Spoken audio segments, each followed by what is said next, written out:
네, 안녕하십니까. 오늘 말씀은 마가복음 마지막 말씀, 16장 1절에서 20절 말씀을 읽겠습니다. 6절 청년이 이르되 놀라지 말라. 너희가 십자가에 못 박히신 나사렛 예수를 찾는구나. 그가 살아나셨고 여기 계시지 아니하니라. 보라, 그를 두었던 곳이니라. 예수님께서 이제 오후 3시에 운명하시고 무덤에 묻히셨습니다. 주님은 죄와 죽음 문제를 해결하기 위해서 십자가에 못 박혀 죽으시고 장사 지낸 바 되었다가 안식 후 첫날 3일 만에 부활하심으로 부활의 첫 열매가 되셨습니다. 1. 안식일이 지남에 막달라 마리아와 야고보의 어머니 마르다와 또 살로메가 와서 예수께 바르기 위해서 향품을 사 두었다가 그들은 저녁 때에 아마시로 만든 고운 세마포로 예수님의 시신을 쌌는데, 이제 안식 후 첫날 그의 향품을 바르고자 이제 향품을 준비해서 이제 매우 일찍 해 돋는 때에 무덤으로 가며, 이제 우리의 시간 개념으로는 일요일 아침, 해 뜨는 아침, 즉 썬데이, 주일 아침이 되는 것입니다. 여기서 우리는 무덤을 향해 가는 인간의 모습을 생각해 볼 수 있습니다. 무덤이란 죽음, 시신을 묻히는 곳입니다. 이 무덤은 에덴 동산에는 없었습니다. 그런데 인류가 범죄함으로 그 죄의 결과로 죽음이 왔습니다. 히브리서 9장 22절 피 흘림이 없은즉 사하심이 없느니라. 로마서 6장 23절 죄의 싹슨 사망입니다. 여기에는 누구도 예외일 수가 없습니다. 인간은 죽음의 굴레를 벗어날 수가 없습니다. 죽지 않고자 발부둥쳤던 진시황도 결국 죽었고, 공자도 죽었고, 떵떵거리는 많은 대통령들도 죽었고, 또 우리 어머니도 죽었습니다. 우리 인생은 누구나 예외 없이 70년에서 100년 살다가 조금 죽음을 연기할 뿐 때가 되면 반드시 가야 하는 곳이 무덤입니다. 그래서 이 여인들은 사실은 예수님의 시신을 찾기 위해서 그곳에 간 것입니다. 팔레스타인의 무덤은 우리와 같은 평토장이 아니라 동굴이지 않습니까?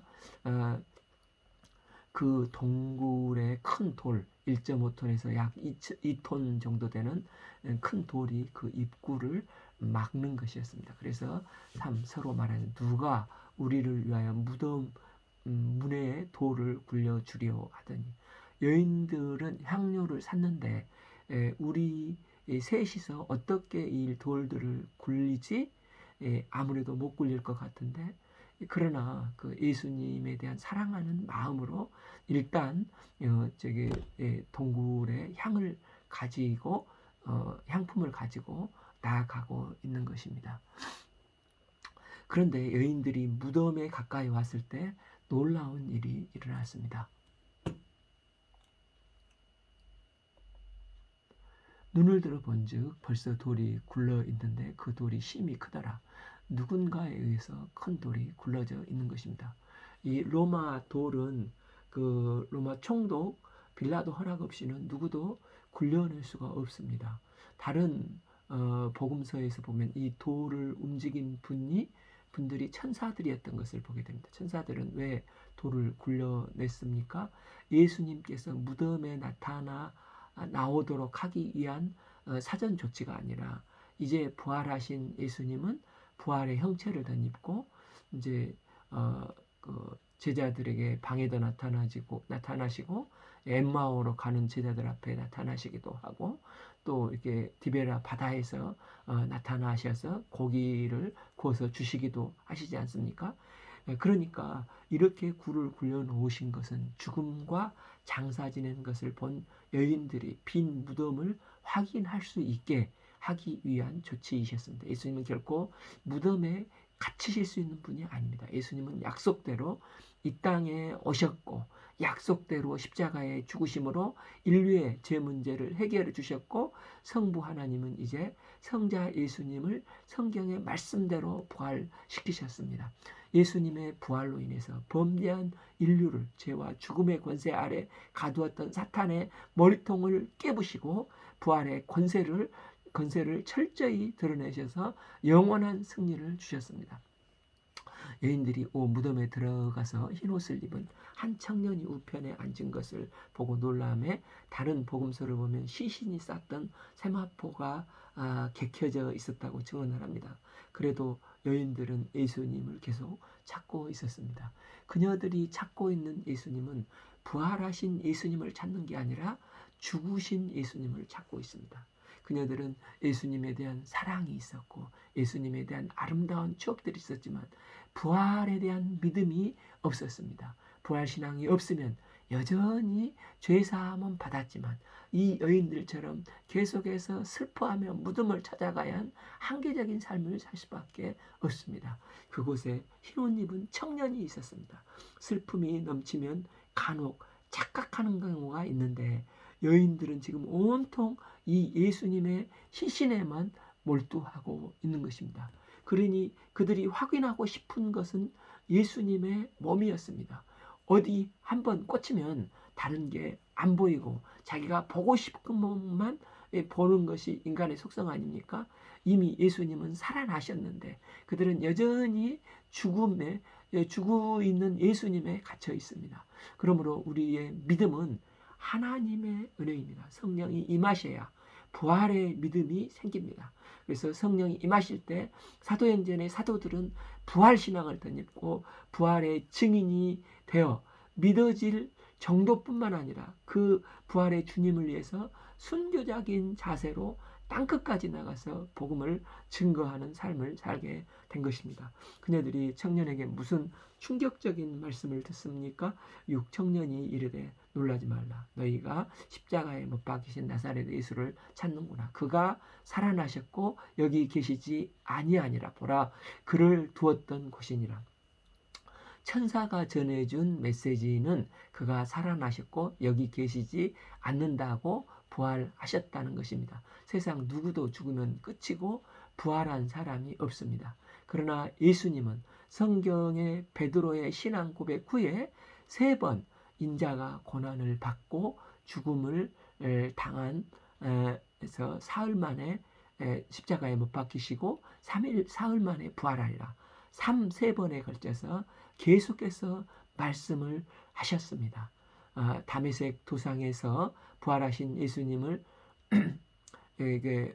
에서 만났던 사도 바울이 이제 회심을 하고 갈라디아서 1장 18절을 보면 회심한 지 3년 만에 예루살렘을 찾았던 얘기가 나옵니다. 갈라디아서 1장 18절 그 후 3년 만에 내가 게바를 방문하려고 예루살렘에 올라가서 그와 함께 15일을 머무는 동안 19 주의 형제 야고보 외에 다른 사도들을 보지 못하였노라. 그는 15일 동안 그곳에 머물면서 사도 베드로에게 부활에 대해서 집중적으로 들었습니다. 그래서 사도 바울이 기록했던 고린도 15장에서 부활장으로 부활에 대한 말씀이 기록됐는데 이게 약 AD 55년에서 57년경에 고린도전서가 기록이 되었습니다. 바울이 실제 고린도를 방문했을 때는 약 51년경으로 잡으면은 예수님께서 죽으시고 부활 승천하신 게 20년이 채 안 됐을 때 이미 부활 이야기는 개척된 그 서구 교회 안에 강력한 메시지로 남아 있었다는 것입니다. 고린도전서 15장 3절을 내가 받는 것을 먼저 너희에게 전하니 이는 성경대로 그리스도께서 우리 죄를 위하여 죽으시고 장사 지낸 바 되었다가 성경대로 사흘 만에 다시 살아나사 게바에게 보이시고 후에 12제자에게와 16 그 후에 500의 형제에게 일시에 보이셨나니 그 중에 지금까지 다수는 살아있고 이제 부활 승천하신 게 20년이 채 안 됐기 때문에 어떤 사람들은 잠들었으며 7. 그 후에 야고보에게 보이셨으며 그 후에 모든 사도에게와 8. 맨 나중에 만삭되지 못하여 난 자와 같은 내게도 다메섹에서 보이셨다는 것입니다. 핍박자 사울이 다메섹 도상에서 부활하신 예수님을 만났을 때 그는 죽기까지 선한 싸움 다 싸우고 부활의 산 증인이 되는 삶을 살아갈 수 있었습니다. 부활의 생명이신 예수님은 무덤과 전혀 어울리지 않으십니다. 예수님은 성경대로 죽으시고 성경대로 부활하셔서 승천하셨습니다. 지금 청년 같은 천사는 여인들에게 예수님이 부활하신 것을 확인해 보라는 것입니다. 또한 무슨 사명을 주셨습니까? 7. 가서 그의 제자들과 베드로에게 이르기를 예수께서 너희보다 먼저 갈릴리로 가시나니 전에 너희에게 말씀하신 대로 너희가 거기서 배에 오리라 하시는 것입니다. 깊은 시리에 빠져있던 제자들과 베드로에게 부활하신 예수님께서 먼저 갈릴리로 갈 것을 말씀하고 거기서 제자들과 만나실 것을 알리라는 것입니다. 예루살렘은 예수님의 그 예루살렘 입성에서 이제 그 무리들이 찬송하리로다 호산나 할 때 그 무리들의 그 열광하는 소리에 제자들도 완전히 도취되었지 않습니까? 그래서 그들은 계속해서 헛된 꿈에 꽉 사로잡혀 있습니다. 또한 이 예루살렘은 예수님께서 십자가에 못 박히시자 예수님을 사랑하는 제자들이 예수님을 부인하고 도망갔던 실패의 장소가 예루살렘입니다. 그들은 이제 예루살렘을 기억하고 싶지 않는 장소입니다. 부활신앙이었기 때문에 모든 것이 절망과 좌절의 장소가 예루살렘이었습니다. 반면 갈릴리는 제자들에게 처음 주님을 체험하고 사명을 받았던 자리입니다. 그래서 계시록 그 에베소 교회에게 말씀하신 것과 같습니다. 예수님은 처음 사랑을 회복하고 처음 자리로부터 다시 돌아가서 시작하라는 것입니다. 그래서 다시 시작할 때는 처음 자리, 믿음의 고향, 다시 소명받았던 곳 갈릴리의 중요성을 다시 한번 강조를 하시는 것입니다. 빛이 넓고 보잘것없는 동네이지만 그곳에서 예수님은 그들을 만나서 부르시고 훈련하셔서 부활의 증인으로 그들을 사용하실 것을 말씀하고 계십니다. 또한 그 마태, 마가, 요한복음은 갈릴리가 나오지만 누가는 예루살렘의 제자들이 그냥 남아 있는 것으로 나옵니다. 이는 원래 누가 복음과 사도행전은 누가가 같이 붙어서 쓴 책이지 않습니까? 그래서 누가 복음을 누가 행전의 관점으로 본다면 누가가 보는 갈릴리는 이방 세계를 가리킨다고 볼 수 있습니다. 그래서 모든 것의 중심지인 예루살렘이 아니라 예수님은 못 살고 소외되고 가난한 갈릴리에서 만나고자 이 이방의 복음을 증거하고자 이곳에서 약속을 하신 것입니다. 이 말씀을 듣던 여자들의 반응이 어떠했습니까? 8. 여자들이 몹시 놀라 떨며 나와 무덤에서 도망하고 무서워하여 아무에게도 말도 하지 못하였더라. 여자들은 지금 무덤에 들어가서 무덤이 비어 있다는 것, 또 세모포가 차곡차곡 개켜 있는 것도 확인했습니다. 이걸 볼 때 천사의 말을 듣고 예수님이 부활했나 보다 확인할 수 있었습니다.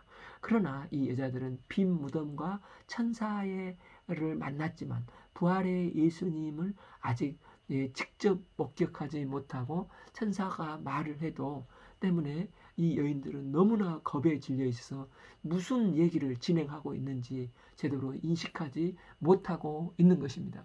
예수님의 시체가 없는 것입니다. 그들은 너무나 무서워서 걸음아 나 살려라 하고 도망가 버렸습니다. 그들은 두려움으로 인해서 부활의 증인이 되는 축복을 놓쳤습니다. 이것은 천사들을 만나거나 부활의 주님을 처음 만났을 때 모든 사람들의 반응이기도 합니다. 그래서 부활하신 예수님이 제자들에게 나타나셨을 때 첫 마디가 너에게 평강이 있을지어다 이지 않습니까? 마가복음의 가장 권위 있는 사본의 마가복음은 이 8절까지로 끝났습니다. 9절부터 20절까지는 꺾임새로 되어서 찢겨져 나간 것으로 보고 다른 마가복음의 사본의 것에 기록된 것을 이곳에 기록해 넣었습니다. 그 예수께서 안식 후 첫날 이른 아침에 살아나신 후 전에 7 귀신을 쫓아내어 주신 막달라 마리아에게 먼저 보이시니 이 여인은 소개한 것처럼 7 귀신 들린 여인이었습니다. 7은 완전수로 더 이상 어떻게 할 수 없을 만큼 철저히 귀신 들림에 시달리며 괴로움을 당했던 여인으로 그 삶이 얼마나 처절하게 황폐화가 되고 망가지고 소망 없는 삶을 살았다는 것입니다. 얼마나 절망 가운데 그녀는 힘들었겠습니까? 이런 그녀를 예수님은 만나서 그녀가 이 예수님으로 인해서 변화가 되었습니다. 그가 귀신 들렸을 때에는 사람들과 세상을 향해 증오와 원망과 부정적인 말로 했던 그 여인인데 이제 예수님을 만나고 나서 그녀는 자유와 생명과 빛과 소망과 사랑을 증거한 부활의 첫 증거자가 되었습니다. 마리아가 가서 예수와 함께 하던 사람들이 슬퍼하며 울고 있는 중에 이 일을 알림해 부활의 기쁨을 선포하고 있습니다. 예수님은 분명히 부활하셨습니다. 내 눈으로 똑똑히 봐서 예수님을 만났습니다. 그녀는 감격하여 부활의 주님을 증거했습니다. 부활의 주님을 만나면 이렇게 기쁨과 감격 있는 인생으로 변화가 됩니다. 그런데 당시 여성들의 인권은 정말 말이 아니었습니다. 그런데 예수님은 십자가도 다 보고 처음 부활하신 예수님을 만난 사람들은 이 예수님의 제자들이 아니라 막달라 마리아와 같은 여자들이었습니다. 이슬람 사회에서는 지금도 여자들은 법정 증인으로 채택되지 않는다고 하지 않습니까? 여자들은 재산 목록에 하나쯤 정도로 취급될 정도로 여성의 인권이 존중받지 못하고 무시를 받았습니다. 여성의 인권이 존중받게 된 것은 겨우 사실은 20세기라고 합니다. 그런데 부활하신 예수님을 처음 만난 사람들이 제자들이 아니라 이 막달라 마리아였습니다. 예수님은 처음부터 말씀하시는 하나님 나라 선포에서는 남녀의 차별이 없습니다. 때문에 여성들이 제자 뒤에서 예수님의 공동체의 경제 부분을 다 섬세하게 섬기지 않습니까? 제자들은 예수님 플러스 알파가 있어서 누가 자청령이 될 건가? 누가 우청령이 될 건가? 이런 데만 관심 갖고 서로 예수님이 죽으시기까지 최후의 만찬에서까지 서로 멱살을 잡고 다투지 않았습니까? 그런데 여자들은 그렇지 않았습니다. 십자가 앞에서 자기들과 똑같이 끌려갈 수 있는 자기들도 똑같이 끌려갈 수 있는 위험 속에서도 예수님의 죽으심을 끝까지 지켜보고 어느 매장인지도 다 확인하고 또 마리아는 향료를 깨서 예수님의 메시아 대관식을 해줬을 뿐만 아니라 또 그 향료를 죽으신 예수님께 발라드리고자 하는 것이 다 이 여인들이었습니다. 여인들의 사랑은 정말로 기이했습니다. 예수님은 이런 여인들에게 나타나서 그들에게 부활의 증인을 하게 하신 것입니다. 최초의 목격자가 누구인가? 마태, 마가, 요한복음은 예수님의 부활의 최초의 목격자를 막달라 마리아로 지목하고 있지 않습니까? 그런데 누가복음은 베드로가 나와 있습니다. 이는 마태, 마가, 요한은 사실에 기초한 묘사를 한 거고 누가는 아마 당시에 남존여비 사상으로 여자는 증인으로 자격이 없었고 남자들의 증인만이 법적으로 유효했기 때문에 누가복음과 고린도전서 방금 봤던 15장에서 베드로는 제자들을 나머지 사람들 순으로 언급을 하고 있는 것입니다. 이처럼 성경은 오류가 있는 게 아니라 관점과 그 의도에 의해서 상황의 차이로 기록된 것이기 때문에 전체 맥락과 하나님이 들어쓰신 저자의 의도를 정확하게 잘 이해를 해야 하는 것입니다. 이 여인이 제자들은 찾아가서 주님이 부활하셨음을 말합니다. 그런데 제자들의 반응은 어땠습니까? 10일 그들은 예수께서 살아나셨다는 것과 마리아에게 보이셨다는 것을 듣고 믿지 아니라 그들은 기쁜 소식을 듣고도 믿지 않았습니다. 그들은 막달라 마리아가 예수님의 죽으심으로 너무 충격을 받아 과거와 같이 다시 귀신 들려 햇소리를 하고 있다고 생각을 하였습니다.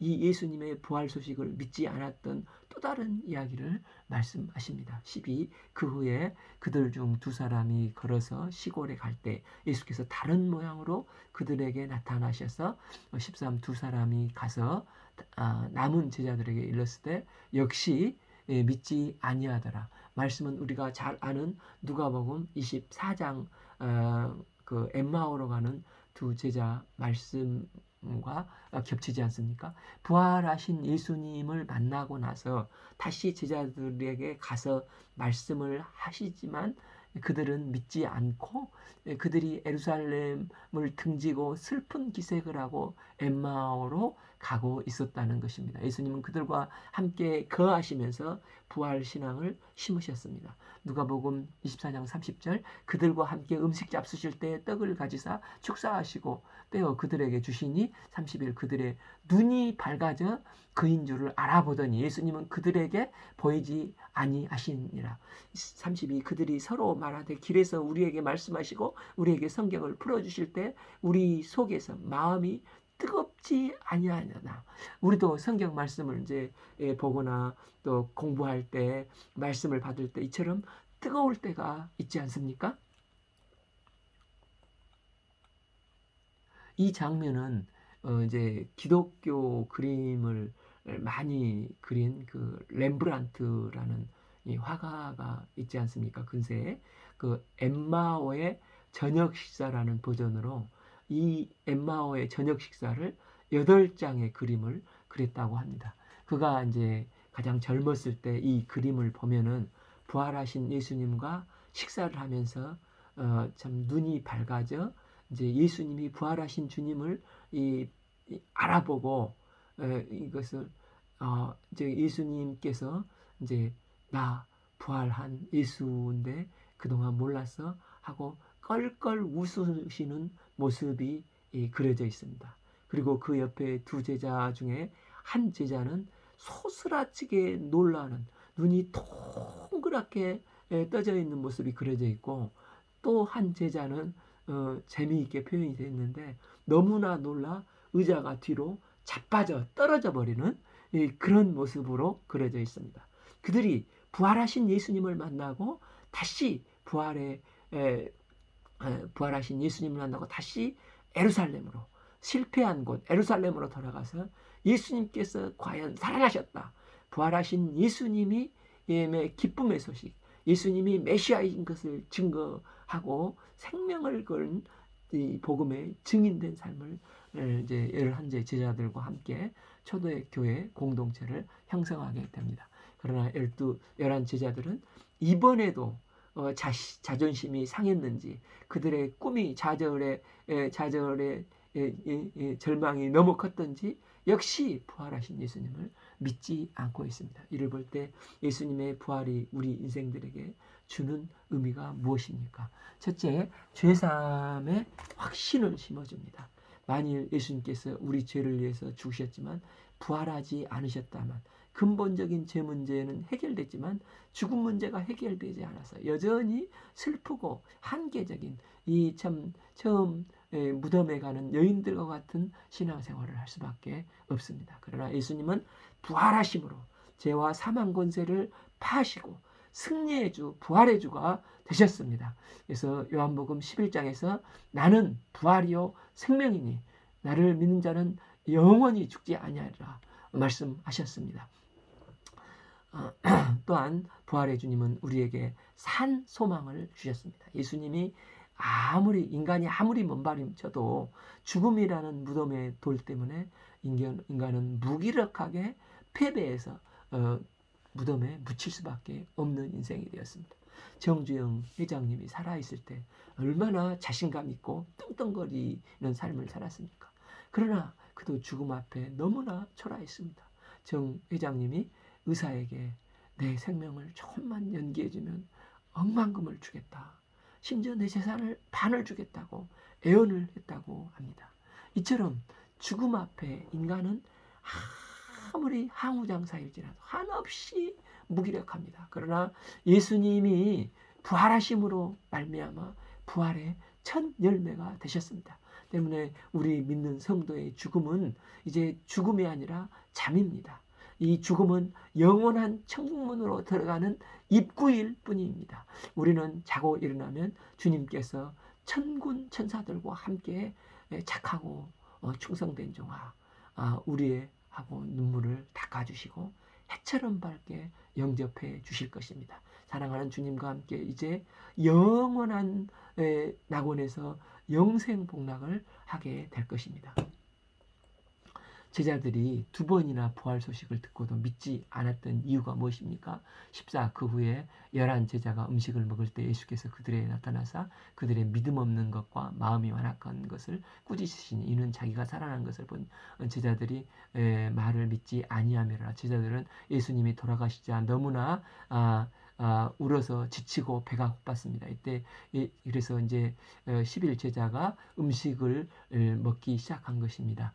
그때 예수님께서 나타나서 믿음 없음과 마음이 완악함을 꾸짖으셨습니다. 그들은 부활 소식이 전해졌는데도 그것을 온전히 믿지 못하였습니다. 예수님께서 이런 그들을 꾸짖으신 것입니다. 이걸 볼 때 예수님은 부활의 증인들의 증거를 통해서 믿음 갖기를 원하시는 것을 볼 수 있습니다. 로마서 10장 17절 그러므로 믿음은 들음에서 나며 들음은 그리스도의 말씀으로 말미암느니라.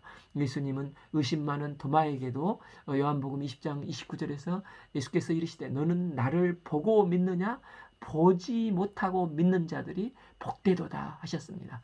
부활하신 예수님께서 제자들에게 부탁하신 마지막 승천하기 전에 유언적인 말씀은 무엇입니까? 15 또 이르시되 너희는 온천하에 다니며 만민에게 복음을 전파하라. 교회가 존재하는 목적으로 예수님께서 마지막 제자들에게 부탁하신 말씀은 온 세상에 복음을 증가해 하나님 나라를 확장하라는 것입니다. 이 복음이 증거된 곳에 복음을 영접하면 이 심령 믿고 세례를 받은 사람은 구원을 얻을 것이요 믿지 않는 사람은 정죄를 받을 것이니라. 예수님이 마지막으로 주실 말씀이셨습니다. 교회가 감당해야 될 일 중 가장 중요한 사명이 바로 이 생명 살리는 전도와 선교 사명이라는 것입니다. 사도행전 1장 8절에서 예수님께서 마지막 부탁하신 일은 땅끝까지 내 증인이 되라 부탁하시며 명령하셨습니다. 지금 제자들은 어떤 상태입니까? 제자들은 3번 예루살렘으로 가는 길에 예수님께서 말씀하셔도 믿지 않았습니다. 또 이제 부활하셨는데도 2번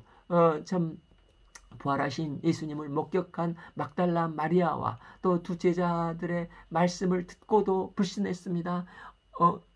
어느 누구도 단번에 예수님께서 말씀하신 대로 부활했구나 할렐루야 하면 하는 사람이 없었고 다 의심 가득 찼습니다. 그런데 주님은 이런 제자들에게 새로운 소망을 두시고 이들을 통해서 온 천하를 다니며 복음을 증거한 인류 구속 역사를 이루시고자 하시는 믿음을 가지셨습니다. 얼마나 예수님의 믿음이 저희들에게 큰 소망이 되고 위로가 됩니까? 제자들의 말씀에 순종해서 세상으로 들어가서 땅끝까지 순종해 나가서 내 증인이 되라는 삶을 살기를 시작하면서 부활의 주님께서 성령의 권능을 부어주시고 내가 너희에게 이런 능력을 줄 것을 약속하고 말씀을 하십니다.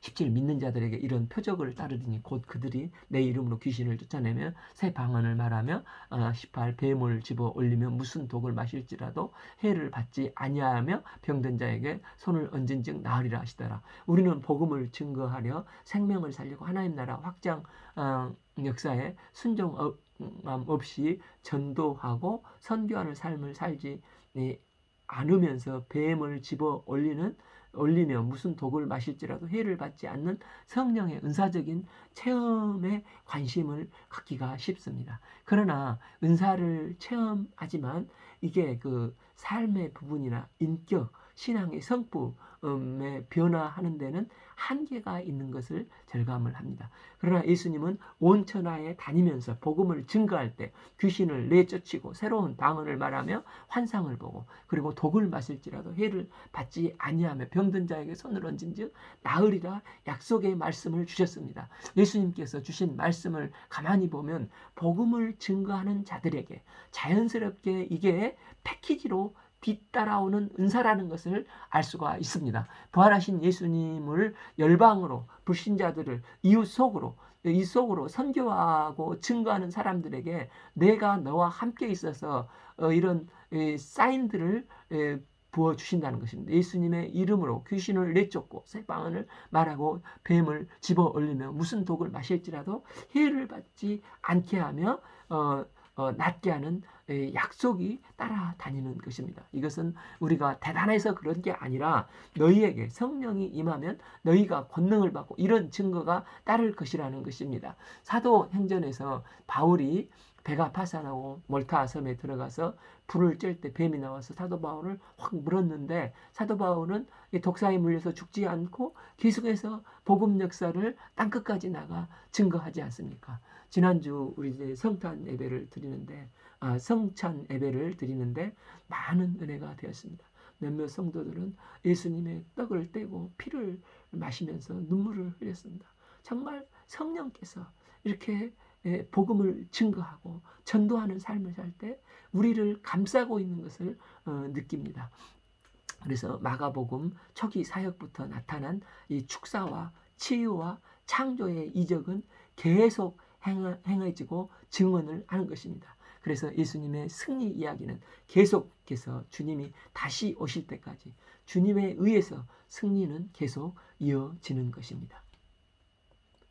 제자의 삶을 일부는 복음 원리를 지식적으로 가르침으로 끝나는 게 아니라 이렇게 내가 배운 말씀을 지금 서 있는 곳을 땅끝이라 생각하고 땅끝에 서서 가정에서 교회에서 병원에서 회사에서 선교지에서 성경 말씀을 행하도록 돕는 것입니다.